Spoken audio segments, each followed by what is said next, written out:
आसानी से नहीं पहचान पाते जब तक हम उससे कम्युनिकेशन नहीं करेंगे, बातचीत नहीं करेंगे, तब तक हमें पता नहीं चलेगा कि सामने वाला व्यक्ति सुन रहा है नहीं सुन रहा है। राइट? तो वो चीजें हैं, तो उसमें क्या है, वो आंतरिक है, हम किसी को दिखाई नहीं दे रही, आंतरिक क्षति हुई है।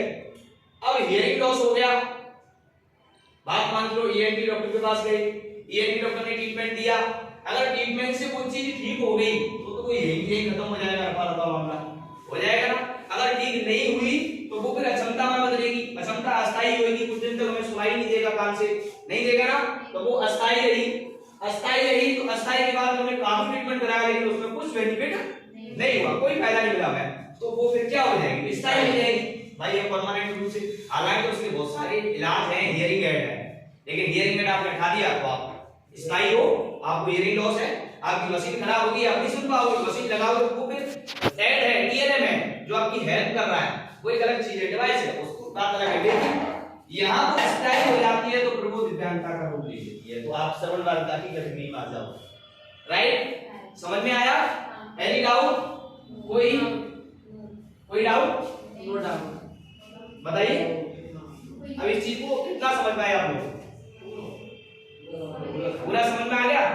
एग्जाम में ये क्वेश्चन आता ही आता है, वो एग्जाम पीरियड में सारी डिटेल आपको बता दूंगा कैसे क्वेश्चन आते हैं, कैसे लिखना है, क्या करना है, लेकिन ये समझ लो और आज के बाद कोई भी पूछे, मैं नहीं, आपके लिए यहाँ कोई भी इंस्पेक्शन करने आए, एग्जाम आए, आपके बॉस XYZ कोई भी पूछे, आपको ये बेझिझक बताना है कि ये इस प्रकार से है, और इसमें 3 चीज सीखे हो आप, क्षति, अक्षमता, दिव्यांगता, ये आपसे ऑब्जेक्ट में भी पूछ ली जाता है एग्जाम में।